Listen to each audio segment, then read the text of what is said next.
It's been a very good beginning to the year. Market activity is very bullish. All the indicators are trending upwards. So the market capitalization, the index, the daily turnover volumes, all counters are broadly higher than the beginning of the year, which for us is a good sign. And we hope that this momentum will be maintained going forward. Now, still looking at the investor sentiment, the political climate is one that is bound to affect the performance of the NSE. There's a referendum that is expected at around May 2010. Do you think this will have any impact on the investor interest that we're currently seeing? I think the investors are taking the view that the politics will be sorted out. So the political influence is factored into the prices, as you see. What they're anticipating is resolution of the potential issues that could arise. Now, the NSE is up about 8% just a few weeks into the new year, largely driven by foreign investors on the NSE. How sustainable is this rally? I think it is. International investors will be comparing our market to other emerging markets. And if you look at markets globally, there was a very strong recovery in other markets. And in a sense, we are lagging that recovery. So our market offers global investors good value, and they are coming in to position themselves to ride the market upwards. And that has the effect also of stimulating investor interest domestically as well. Yet another strategy for the stock exchanges within the region is the regionalization of the East African stock exchanges.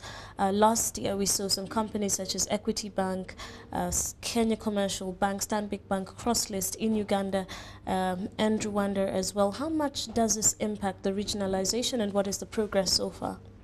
It does. I mean, the companies that have cross-listed are growing in number. It's a good development. The expectation is that as the move towards closer cooperation between the partner states gains momentum, we in the capital markets will also forge ahead with our plans to integrate our markets. But as you'll appreciate, before we can begin to engage the other exchanges, we need to make certain changes domestically. One of the key changes that we need to make is we need to demutualize so that we are then able to engage these other exchanges with a view to integrating our markets. Now, you've mentioned demutualization. The demutualization bill was to be passed in Parliament in November, but that did not happen. Parliament reconvenes in March. Do you see demutualization actually happening within 2010? Well, my expectation is that it will happen this year. I hope in the first half of this year. The draft bill has been presented to the minister, and it is now up to the minister to shepherd it through the National Assembly. But the expectation is that it will be on the order of business of Parliament once Parliament reconvenes.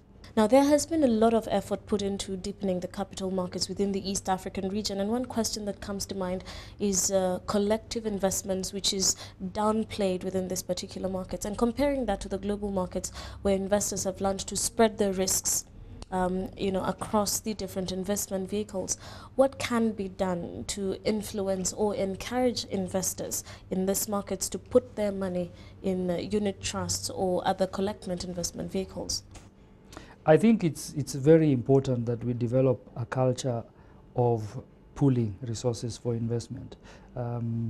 People in this region have a deep heritage of coming together for social reasons, for economic reasons. And for investment, we can then build on that culture and stimulate the development of collective investment vehicles. The advantages are numerous, and I think they are not as well understood as they could be. So investor education is one key aspect of promoting the development of collective investment vehicles. They have the advantages of being diversified, of having access to professional management, of liberating the investor, so to speak, from the administrative burden of overseeing their own portfolio. But costs remain an issue. We need to make the fees attractive, fees as low as possible, which I suppose also depends on having a critical mass in your vehicle. So the providers of these unit trust and mutual funds need to do a lot more in terms of educating the investing public on their particular offerings and the opportunity that presents